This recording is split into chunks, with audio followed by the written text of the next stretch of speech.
Maier became famous only after her death, but the more we tried to know her, the more she ironically disappeared. Let me explain. In the years after her discovery, thousands of articles, books, and documentaries have tried to explain who she was: a nanny, a recluse, a mystery. But in our obsession to uncover her story, we might have missed what her photographs were actually trying to tell us.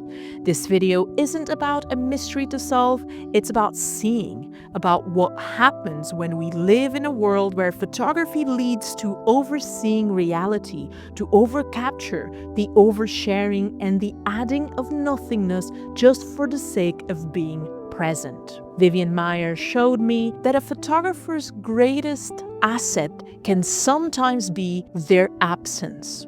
And this is the story of how we can reevaluate our photography through the eyes of a photographer who never truly existed per se. So that's what we're going to be talking about today in today's video, that is actually made in partnership with PicDrop. My friends at PicDrop and I are going to give you all an opportunity to showcase your work in my next video with PicDrop and also through my website. I'll explain more about that later in the video, because for now, let's grab a drink, make yourself comfortable, and let's go straight to another video.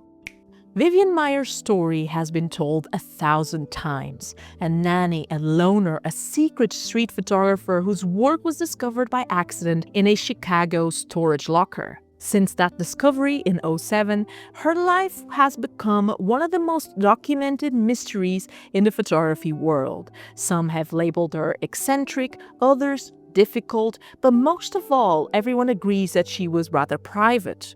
However, I believe that these accounts have collectively turned her into an archetype, the misunderstood genius. And in doing so, we made her life louder than actually her photographs, at least speaking from a general perspective. In Finding Vivian Maier, John Maloof says, quote, "It's like she never wanted to be found."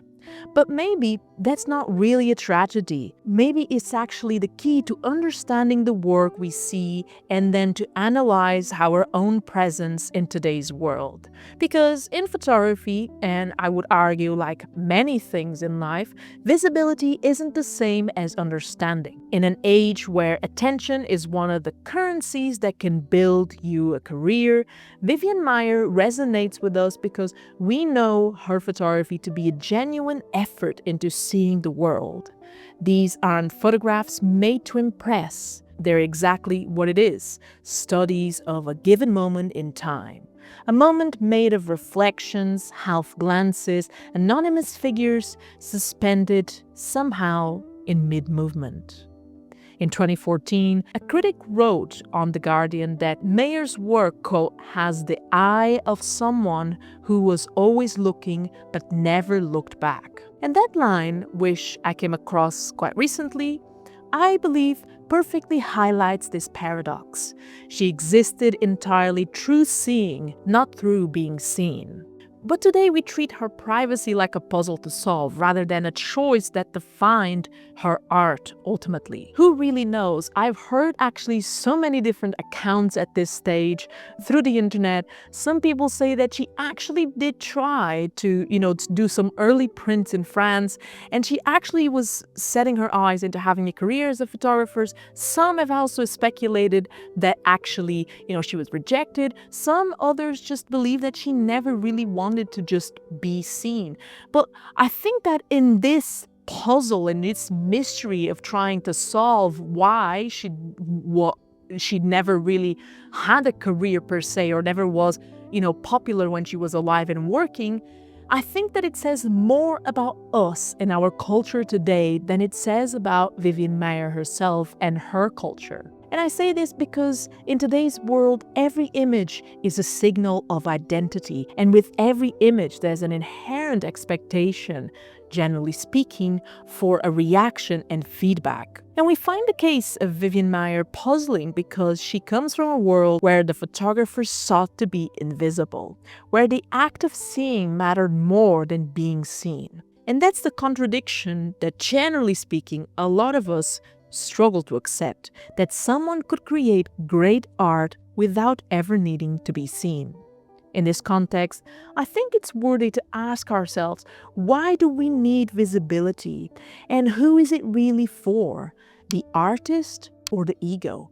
Vivian Maier practiced the kind of photography that we could argue doesn't fit in today's world. It's a quiet, private art form, untouched and unbothered by ambition, criticism, and applause. Depending on who you are and what you want, that might not be how you work. And that's absolutely fine. But you can still look at her example and rethink the why of your work and the why you practice photography. According to sources, she once said, "A photograph is a secret about a secret. The more it tells you, the less you know." And looking at her work, I think that the secret here for us is not about copying her style, learning composition, and any other formal aspects of a photograph, but rather about returning to that initial position of observing without ego. Photographing simply because you enjoy it, because you're curious, and because you want to see, perhaps, what something looks like photographed. In this context, I like to call her images quiet studies, as I said before, because that's what they represent to me.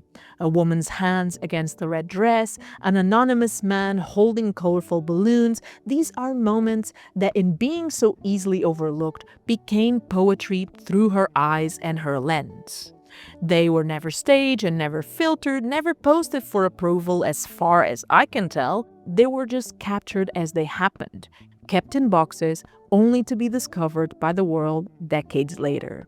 And through the act of seeing without expectation, I believe the photographer left us something that feels almost impossible today: a very honest body of work. In an age where I feel like I see a lot of photography becoming about a random moment that might be worth noticing in the streets, I think it's important to remind ourselves that the true beauty of photography is that when the images fit into someone's vision of the world, and that vision, like most of the photographers we study here on the channel, has to add something to the world or to our perception of it. And in this day and age, someone like Vivian Maier still has value despite all the countless materials about her, because she opens the conversation around two words: honesty and purpose in photography, about being genuine to what one sees and experiences. If you ask me personally, and again, this is just my personal opinion, I would feel that someone like Vivian Maier, according to all the materials that I've seen of her,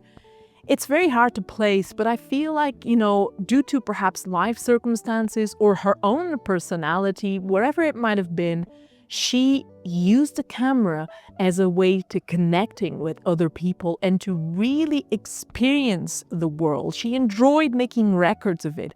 And I think this is so important to put it out there, because in today's world, I would argue that due to the saturation of content and images, for something to stand out, it can't be as simple as that, unless that person's circumstances are extraordinary. So maybe Vivian Maier didn't want to be found, and that's fine. The subject here is that through looking at her images, we can perhaps be reminded of what we lose when photography becomes a performance. And before closing out this video and hopefully opening a discussion with you through the comments, a healthy discussion in this case, about how our experience is so different from that of Vivian Maier, and that in this study of this photographer who really we don't know what she truly was like, so the photographer that never existed, more so like a myth, right? That we can perhaps draw conclusions about what really matters to our own photography and the why do we do the things that we do. So before we open that, and before I close this video, I wanted to thank today's sponsor, PicDrop, and tell you exactly how you can share your work with me via PicDrop. PicDrop happens to be my go-to platform for sharing, organizing, and reviewing photography. And it honestly feels completely in tune with the spirit of Vivian Maier. I'll explain. It's about focusing on the art, not the noise, and building genuine connections and getting genuine feedback around the work that you share, rather than it being an endless back and forth email chain with clients or collaborators. This brings me to something I'm really excited about. If Maier showed us anything, is that even the most private, unnoticed images can hold immense meaning. So I want to invite you, fellow photographers watching, to share your work with me via PicDrop, whether it's street photography, quiet studies, or simply moments you find beautiful or mysterious. All you have to do is to create an account, which is free, upload your images, tweak your gallery, and share it with me by sending it to the email on the screen. I'll be checking every submission and select a few galleries that will be featured in my next video with PicDrop in November, as well as showcasing all galleries in a dedicated page on my website. And I've actually done this in the past. I created a whole page, I'll put it on screen right now, curating, this beautiful page with all the galleries of everybody. And I was super excited to see what everyone had been sharing, where everyone is from, and etc. So I'd like to do it again because ultimately I want this channel to be as well a conversation. I think that today's video was important to flip a bit of the script with the Vivian Maier situation. I feel like a lot of people really focus, and I have done videos in the past just explaining her story and whatnot, or what we know so far from her work and from her writing and what she's left behind. But I think it's interesting to flip the script in the sense of not focusing so much on the mystery surrounding her, but actually using her story overall and her work as an example to perhaps make us think about our presence in photography today in a world that is so different from hers. And why does our presence have to matter? Why do we need one of the most valuable currencies in today's world? Attention. What do we want to do with that attention? And what do we want that attention for? I think it's very interesting because I'm very much of the opinion that, you can have a presence in today's world, online speaking, with social media and whatnot. But I think, isn't it much more valuable to have a meaningful presence and have something meaningful to say rather than just being another presence? I think the world is saturated with images. It's saturated with content. It's saturated with so many thoughts that are being constantly uploaded, constantly shared. So I think being mindful and being, more intentional about your position and your presence online is something that could be really important for us photographers to take in. It's something that back in the day, other photographers didn't have to think about this, and other artists. And I think that today it's an important basis of our activities as creatives. So yeah, I hope that this was helpful in any way, shape or form. Thank you so much for watching and for supporting the channel. It truly means a lot to me, and I'll catch you in the next one. So take care, stay safe, keep shooting, keep creating, keep learning photography, and I'm out.